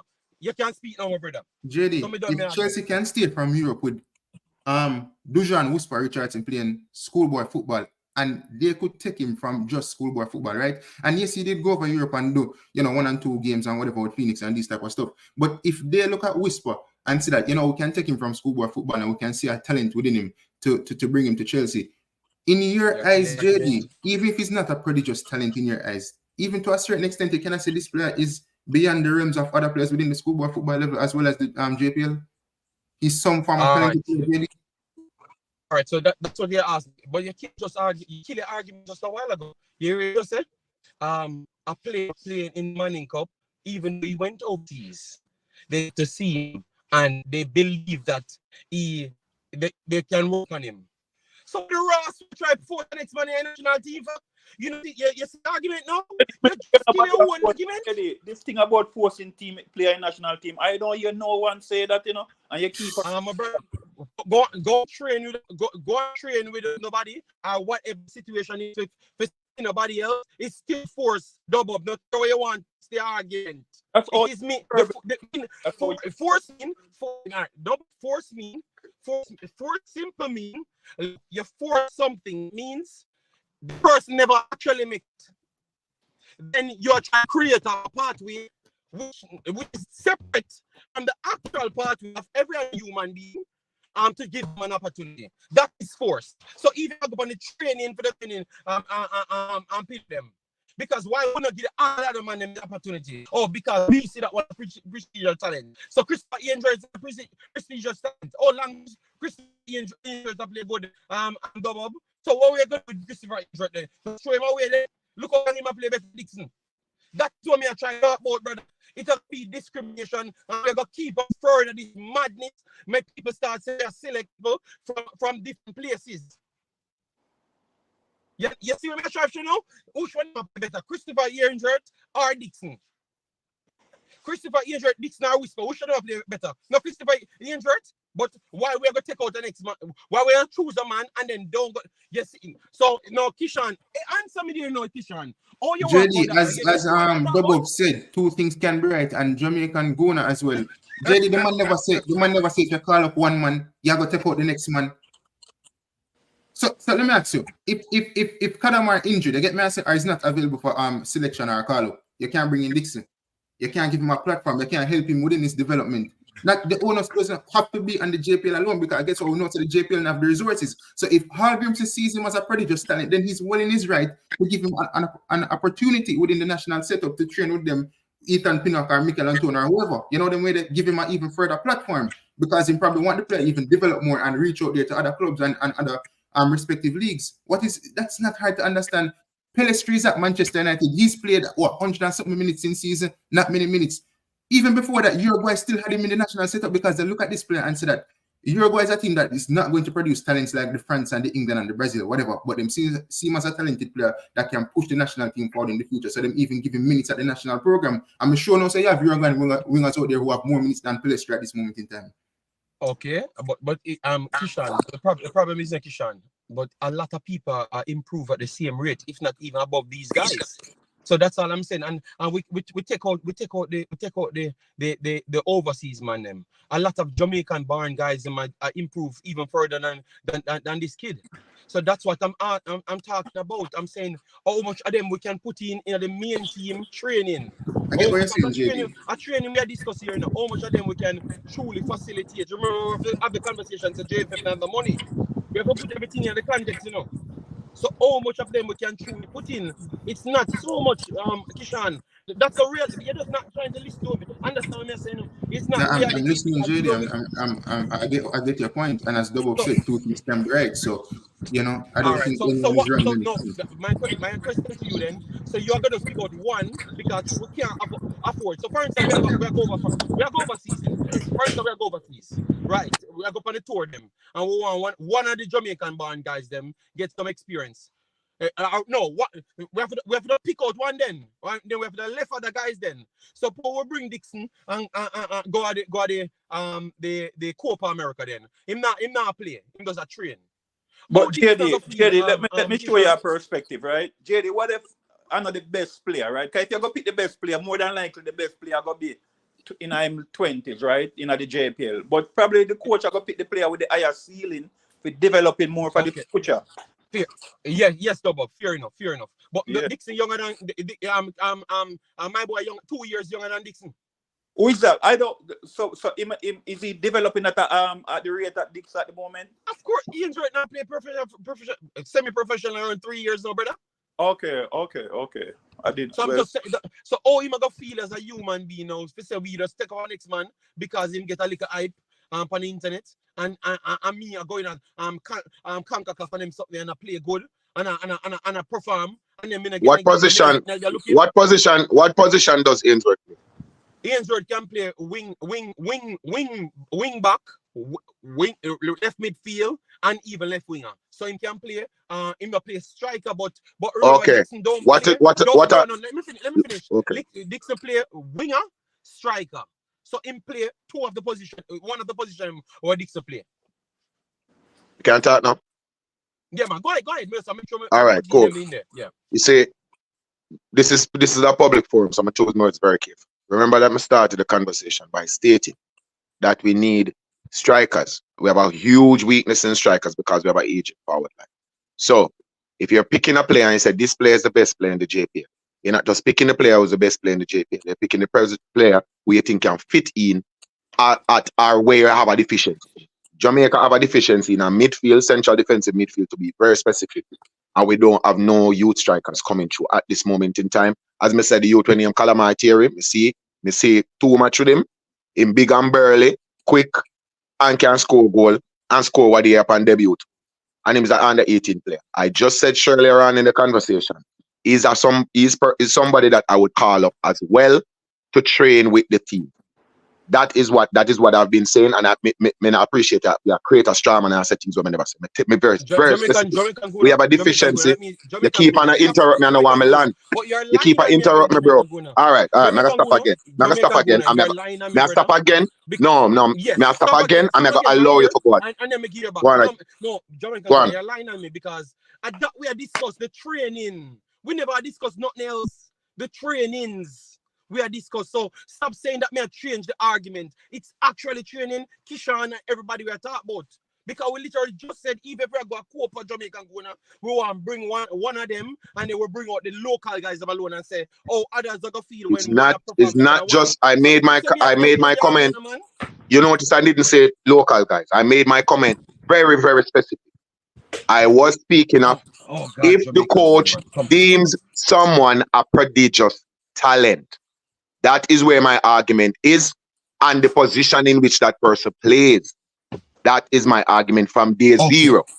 Okay. I'm very specific with what I say because this, as I said, this is a public platform where people can listen back and hear back your mistake and hear to tell lie.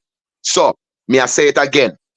If we have a squad pulling up and we're gonna pull up a squad of, let's say, 30 players.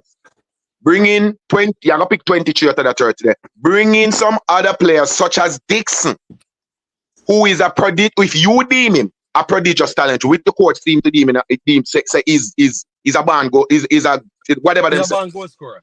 Right. Yeah, he's a band goal Right. scorer. And then, No, and the next coach them say, yes, we have a player in the national program who was a prodigious talent. His name Shamar Nicholson. When Shamar Nicholson come on National League, Shamar Nicholson a pile man, pan line, salad, flick, goal scoring, everything. No time at all him for pan Jamaica. Because he was deemed a prodigious talent. So I'm saying, if you see someone as a prodigious talent, which is you meaning the coaching staff, see someone as a prodigious talent, and you're calling up a squad of Jamaicans, you're going to pick 23 from that, call up 30, 25, whatever the number it may be, 27. And you met those prodigious, that prodigious talent, I did not say local. I said a prodigious talent. No. Jamaican could right. never say local. But remember, okay, no, but yeah. Conversation here. So when Kishan come, him change it a little bit and then me drop it down say. Me be very specific and anybody when you hear me, when me say can draw it up back and yes, the same thing me I say from come up. We never say you say that, brother. People listen to the whole conversation here. Right.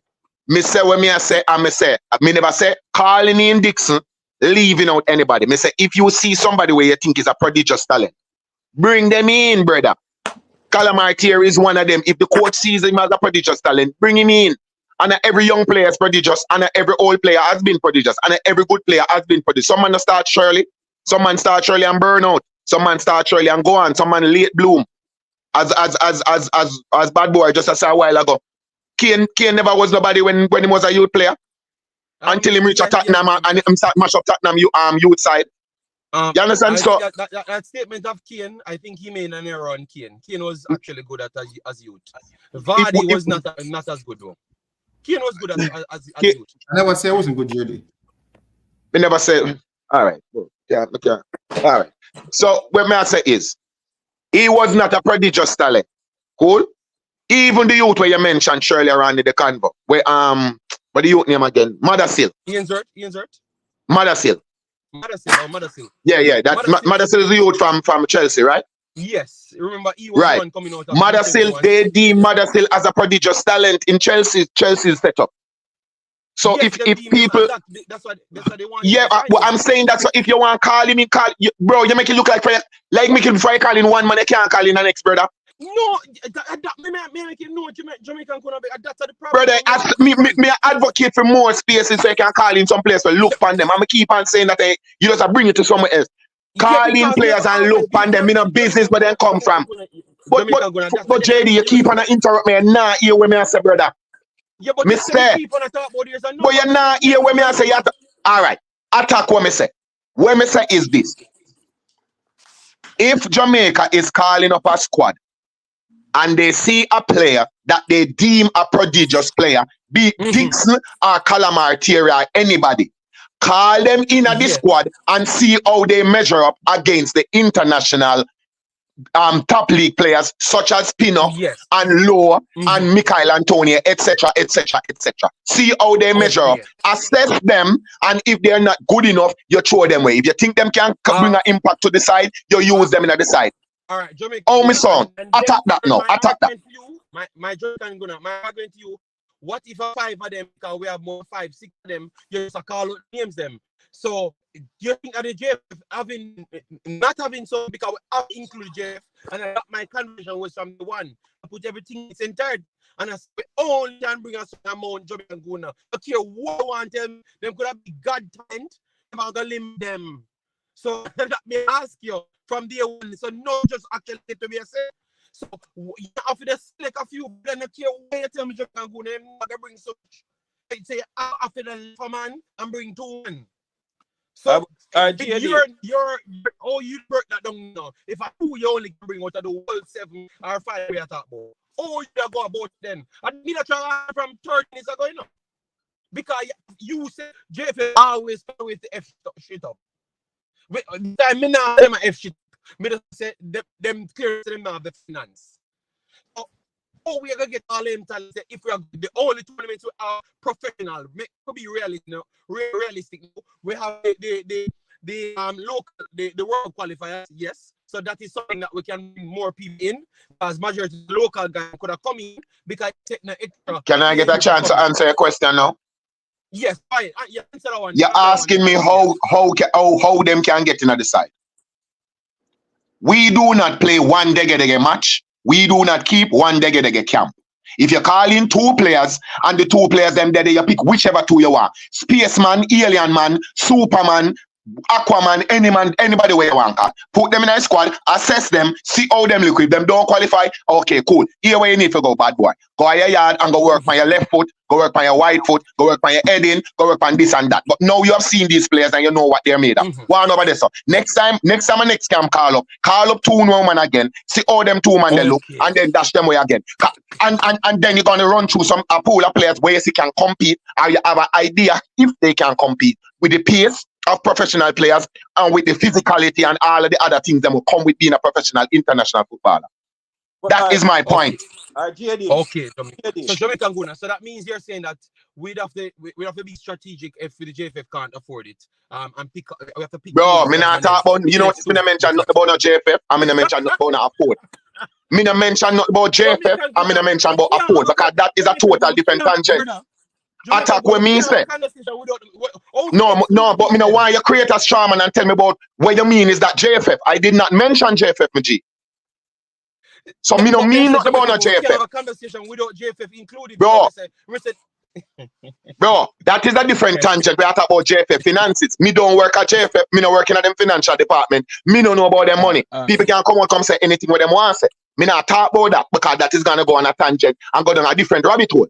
Me no want to go there. Right. Me I say when me say attack when me say, me can ask about when me say. Me don't know about no JFF. I mean I care about that part right now. So what you're saying then, if we have a set amount, we have to just pick a few for each camps, and then if them are good enough, we give them the necessary ingredients what they need to reach the level, and then in the next camp, if them don't improve to the level where you want them at, you bring the next guys them now out of the 7, because we have a conversation to say maybe a 7 of those prestigious talents we have, but we only have space for 2, so we pick 2 each one of the camps them, and then decide who actually makes it in the end. That is it. The solution. That is it. That is what I said from day one. Okay, Mr. Jamaican Good. Okay, all right, and that would have helped out the situation of the JFF. Don't have to put 5 or 7 man, because maybe if 3 of them are come from foreign, it would have cost extra funding. And that is all me that have the conversation. I say we couldn't put 7 man, and we'd have a bias to put in other man then. You know? We'd have a bias to say, oh, this man have to go first because this man there the location, and we not have enough money to get to the next man then. You know? That's what I was trying to say from day one. I mean, I try avoid that part. I mean, I say, yo, me that always go for the man where I actually think say that the better development first. You know, that's why me that come with first. That's right. I understand that. What I was saying is that whenever a player is a coach consider this player to be prodigious, they will pick them ahead of a man who is on better farm or have more experience, because them thinks that this man is a prodigy. When nobody don't know about him yet, them can bring him in a game and nobody don't know about him, and he can come score because nobody don't know how to mark him. You don't know what him unpredictable. So sometimes coaches see these things within talent, and I brought up the example of Ronaldo Nazário from Brazil, and even the youth there where they bring our World Cup when my boy named like a little shot like you to play for Tottenham. When he must score a bungler goal, and the other youth there where you used to play for Tottenham too, I score a bungler goal, and them carry Theo Walcott. So the coach thought that Theo Walcott was a prodigious talent.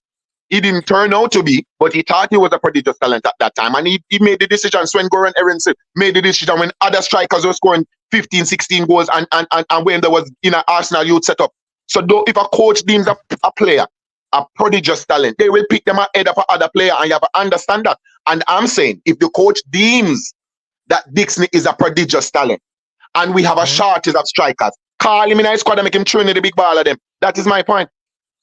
But JD, between you and John, hold on, we have limited time. You're gonna and then Jay gonna come in, and then Kishi can come in. Yeah. So it doesn't mean no, so we have limited time. So go ahead. Yeah. If like you and Jamaica go now go the same place, man, and not just take 2 different planes, but the 2 planes in Malana Kingston, if you know what I mean. No, we know one land and Kingston, but we just want to make sure we not have no. Me get what you can go now. Me get what you say. You know that me He has just a start from my point, you know. the two I got said the same thing, and just I say two different ways. No, we're not. We are got the same location at different people up on the plane. Yeah, but we are in the same place. The way we put the people on the plane, the order is a little bit different. They go for the next person where me know, or you know what, as Jamaican gonna him anything the coach decide prestigious talent. Me I said to Jamaican gonna sometimes it not come to that. Who think of the more prodigious talent first. It's about who is available closer to him and other people making decisions. Those things happened as well, you know? That's Right. what me that try explain in the argument. So, but me understand what me say. Me just try tell him say the influence they just come or the decision they just come to. Okay, this man a prodigious talent. Look at Mr. Speed. Mr. Speed had said one time, okay, if Kadamatir is better than Dixon, I'm just using 2 example names. He has to be significantly 50% better than Dixon in order for him to take him from England to come here, because he believes that if Dixon gets the training as him, he would have been equally as good as him. So he doesn't make up a narrative to pick a person. You get me?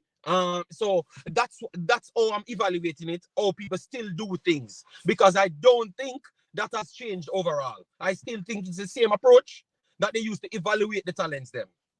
You get where me that try to come from, Double? That's Yeah, man. From day one. Clearly. So I have to be a prodigious talent, and one significantly better than one. No, one little bit better than one. You have to be so superior, like you have to be Mason Greenwood at 19 and Dixon at him same age at 20, and then pick Mason Greenwood over him. I don't think it's gonna add a close way. Any other close battle, them not choose the next one. That's what me that tries to from day one, and that is the discrimination style. But if Jamaican gonna put it, I said, boy, without use two, if it's not good enough, we just work with it and then switch it over. Okay, I can understand. I can maybe sympathize to that a little, but I still believe that it's, you know, they will do it in a biased manner. That's all I'm saying, based on what they have done before. You know, that's all I'm saying. But go ahead, Double, and go ahead, just go now. No, I'm finished. I'm finished. You can go on to go.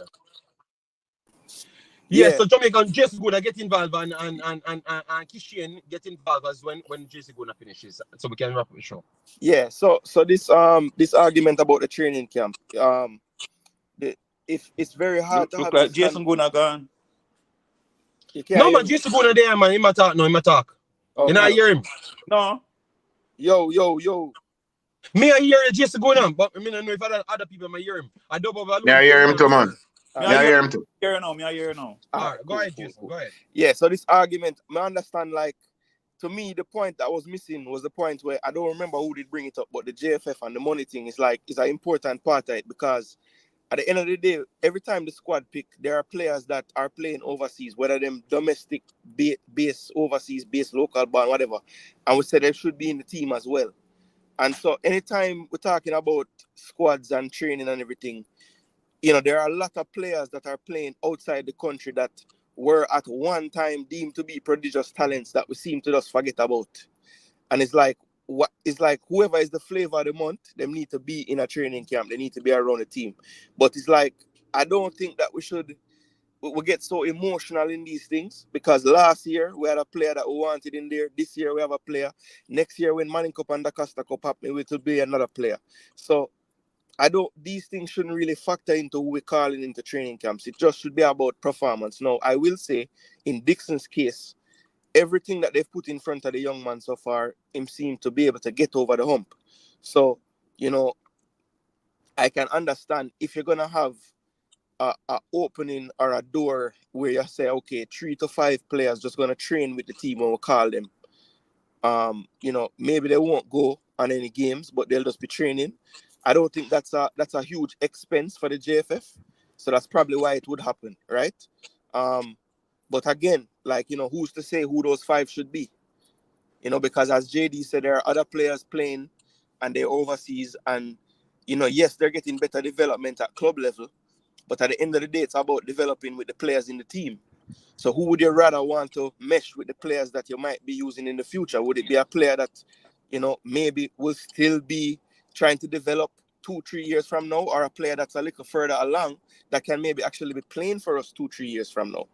So that's really what we have to look at, And the thing is the coach, I think the coach realizes that these players training with these guys just to train with them might not be the best for their development. And that is why he keeps doing these local camps. Because to me, you're going to develop at a faster rate when you're playing with players more at your level. A 1 hour or 2 days of training with certain players won't really develop you like a day in, day out training development program would. And there's no time to do a development program with the national team. So I feel like that's what's being missed. Like the whole development thing is very hard to do in intermittent time spaces like how the national team trains. So I don't know how much development will really happen in 2 days, especially when the coach will be preparing for a crunch game in that time. So, I don't think people are really thinking about the actual football aspect of it. Because how much can he develop and learn when we're trying to stop, Pulisic and Weah in the next match, and the coach is working on that during training. So let's look at it like a little more realistically. All right. So just to give his point, so Kishi and I, whatever your name, can I just say your name now, just to find out who he is. So go. I agree with everybody, JD. I don't know really. your name start with K. Make sure your name start with K. Your name Killer Bean. Killer Bean we call it from the last one. But I respect people who talk their mind, so don't think me have anything against you. But respect when they talk their mind. Which if you listen to me, you realize that I like people that talk their mind, because people say me like war, but me not like war. Me just like people be honest to me. Yes. So me respect your take as how you view what me say. Me just advise you to listen back without getting angry when me start the conversation. I never get angry. Then you understand what me say. No, me not this video now. Me talk over the other videos, then where you build up your belief of what I think, Yeah, that's listen to how I finish it overall. That's what I would have advised you. But boy, no, I agree with everyone, and I think Jason gonna just mention some great points in terms of the developmental aspect, how much a player will learn in like 2 days or whatever, especially when the coach is preparing for a crunch game against USA or some of these teams, So in that aspect, Dubhob said 2 things can be right, and I think throughout this conversation, 2 things can always be right. And Jamaican Guna also made a good point in terms of, you bring players, whether they are prodigy or not, you bring them in. If it's 5 of them, not because they are prodigy means you just go select all 5, But if it's just one of them within the training camp, you realize him can probably fit the system, or he's the best out of the next 4. Whether they're in other respective leagues, they just bring one, 1, 2, 3, however much you want to bring. All right. So people, as we try to come to the conclusion, all I'm just saying is, for me, it will always be the best player first, because of the same way Jason alluded to. I don't think these main competitions, even if you have people training, if they are not closer to the first team, I don't see the sense giving them the opportunity at that time. We have enough other programs to fit them in, which was what I was trying to say from day one. So that's why I will always favor the one where they had higher development, But I've seen over time that they have not chosen the best one. They chose the one that maybe is the Jamaican born one, because they feel like they can give them an opportunity. Because, that is a favoritism I've seen before. So I'm just saying that I don't think that is the proper way to go for it. Just go for the way first that you think that can give us something in the real world. Because if the man are 18 and the man are planning to come and play for Jamaica for the next 30 years, in the next 20 years or 10 years, now the same thing the next man we are trying to develop as well.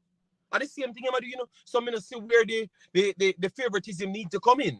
And that's all I was saying, but people beat me, But it's all right. I'm my day to take the beating. All right. So Jamaican gonna give you a final point. And people, when they like, but if you know I'm born me out every year, only 8 for me. So I know nothing new. Yesterday people are born me something like Leigh and Bailey. And then Kishan come and say, me a fight out Whisper. And I fight out Dixon, me too hard for them. And I put no context on it. So everybody have them take, but tell you what, we still have the argument. So you hit the like button. And we chop it up the next time as well. So Jamaican gonna give you a final point, big man. And we had the war with the mic. War with the mic. There's a not talk. You need to unmute the mic. Yeah, what? I was chewing up on the car, man. But yeah, man. We not get to talk on the other 2 things that we want to talk on. But that's it. We still have 11 minutes in the Jamaican Guna. So now 11 minutes. Oh, okay. I mean, never pay attention. No. Oh yeah. Congrats to my big side for beat up that side there, and for all those Liverpool fans that I chat up on the mouth about my side, just know say my side is not the same side from last year. You know what I mean? We're more composed, we're playing better under pressure and thing. And the brother that we run on my side, the man hurt me with Wayne then and the boy ideas in the start. I know say the man want a little troublemaker. You know him man come cause problems. But yeah man, but fun and joke aside, man. Congrats to the side. Beside ball them off of the ballpark. People are going they want to take from the glory on my side still. But yeah, big up Arsenal, all the Arsenal fan fellow booners them. Big up on yourself, same here. But me I go and binge listen still in the jail. There. All right. No, say a word then, boss. No problem. All right, so yeah, Arsenal did them thing. I've not gone out. I've bad minded Arsenal to make them their credit, but it's like I never give them enough credit. You know, me I learn the space of work. You know, you see when things happen, movies come and just don't talk about the entirety of the thing. Just come and just the good part alone and just type. You know, I just true me that type of person. You know, why take me 4 years to get around that way? But me I learn. You know. So at some point I will get there. But for now, I'm just gonna try about the cause them which is justified. That because the coach go into the press conference and talk about the damn fouls them again. They cause them. So that's all I was saying. Me see the game and me just say with you get a red card. I could easily well see why I'm upset because the commentator got upset and the commentator should be favoring Arsenal at time. You understand me? I'm not saying, but it was so clear everybody would think that Klopp would have been cussing about the cards. And that's all I'm saying, people. So I was not bad-minding Arsenal. I know that maybe previous discussions you thought that I bad-minded Arsenal. And it's understandable. You know, yes, but it's okay. So the second yellow was soft, you're saying? The second yellow, yes, it was if context matters. If you're going to give it a red card, my boy have to get sent off as well too. Simple. Who? Gabriel. Yeah. What? Because Gabriel won. Jason the man hold the man and somersaults him down on the ground. What? All if you have the biases. I never said you know, but all if you're the biases Arsenal fan, you know say it's a yellow card. Cause the people say it's a yellow card. The second. And then the man. What on the Jason? Then the man get upset because it is a yellow card. You give the man a card. So the man was. So continue, Jason. Let me hear a defender want to know. No. I was gonna say that I thought if Konate's yellow card in the first half was a yellow card, then Gabriel's had to be as well. So I'm not gonna argue with you there. But what I will say is when you look at the actual stats of the game, Arsenal actually had more cards than the other team. So it's not like the referee wasn't calling fouls on us or anything like that. That sounds like how the narrative is going. No, Jason. Nobody spin the narrative. You know when them two cards come out? When Arsenal gonna lead and them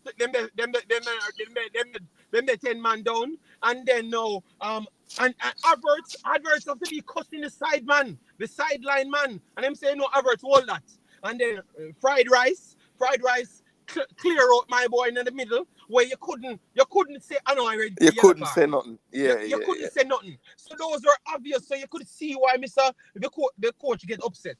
And the man say I want to talk because I want to get fined. This thing of before going anywhere, we have around 7 more minutes. What about this thing of people can't talk anymore?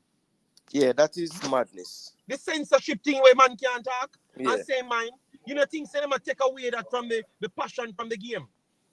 Absolutely. JD is just the nature of the beast, you know, because trust me, over the years, Arsenal have them fair share of not getting called. So, you know, Jurgen Klopp can't just walk down the lane. Yeah, look, I think more than well, actually, I won't even say more than any league in the world, but in England, there's definitely a tilt towards the home team, especially with the bigger teams.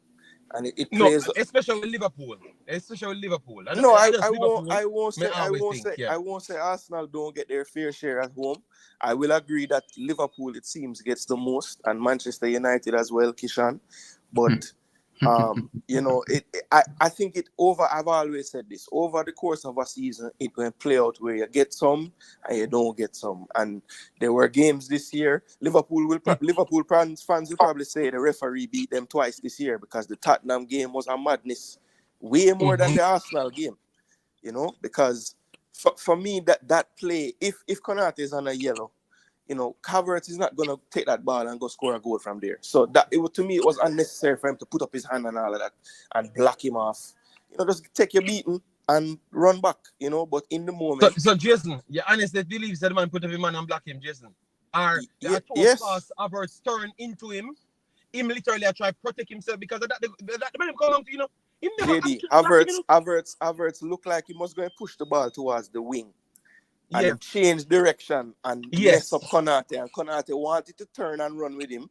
And yes, Havertz did it very fast. Then he was Havertz clever. Run into his arm, but obviously his arm was outstretched. JD, So I'm not saying it. I'm not saying like, you know, Konate say, yo, I'm going to thump the boy in them face. I am saying Havertz was clever with what he did, and the referee had to make a decision at that point. Now, did he have to go to the yellow card?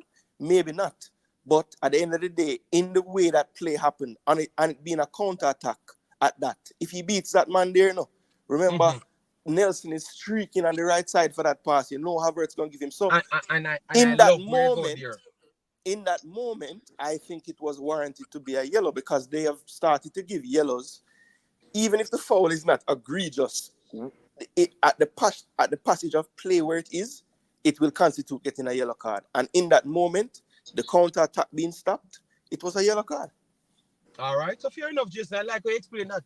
People, after Jason just explained that, go back and watch the damn game. And so much time, Liverpool did the same thing and never actually get the yellow card. And that's why I was talking about it. But tell you what, Arsenal win the game, and I'm glad that Arsenal win the game, because maybe my bad mind was not looking at the table and realized that Arsenal needed to win the damn game. What this really shows is Arsenal lives rent-free in JD's head, because this result. Me never look. Let me talk to Jason. Let me talk, Jason. But I tell the people. Let me explain to the people. Not you. Not make up no story. I've said, people, I never looked at the table and see that it was Arsenal needed to win the damn game. For City to go back up at top without even playing. So that was the conversation. So yeah, go ahead now, Jason. Yes. No, all I was gonna say was, you know, as a City fan, you would think that today you would be saying, boy, respect Arsenal. You open up the title race. We now can just win 2 games and lead the league again and all these things. But no. Instead, you want to... Let me say can't talk. Yeah, so I see at the start, you know, remember that I said them win, and actually time for winning, because never know. I even check the actual thing. I'm a bad man Arsenal so long. Just become you know. JD, which your start support City? What? How much you may come and ask me the same thing? I feel like for prick now. Me support City longer than when you born. All right, so talk now.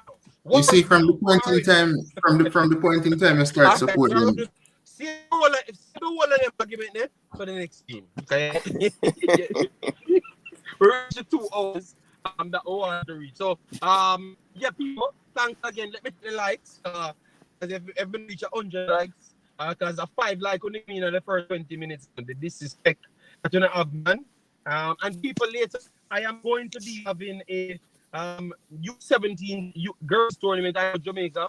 Was not good enough to make it. I'm still watch football. That's all I'm here to tell you. So big match today. Big match today. And watch football without Jamaica involved. All right, because that's how we're gonna know the standards. So it will be in Mexico later. Anyone wins kind of the upper hand to qualify for the World Cup for U17s. So we can actually see how our U17s look. All right, people. So we can support something else. All right, that's what I'm here telling you. So yes, so we're 100 and almost 50. Thanks. Keep on hitting the like button. Thanks everyone for coming on. Mr. United says good show. Maybe some bias as Ross. It's all right. You want about me, I'm gonna speak freely, you know. I'm not sense out, you know. All right. So this me pal no one. So no, at least miss my mind. No fun about my that the teams and born and attack. All right. Oh yeah, because I'm a Liverpool fan. Oh, I forgot.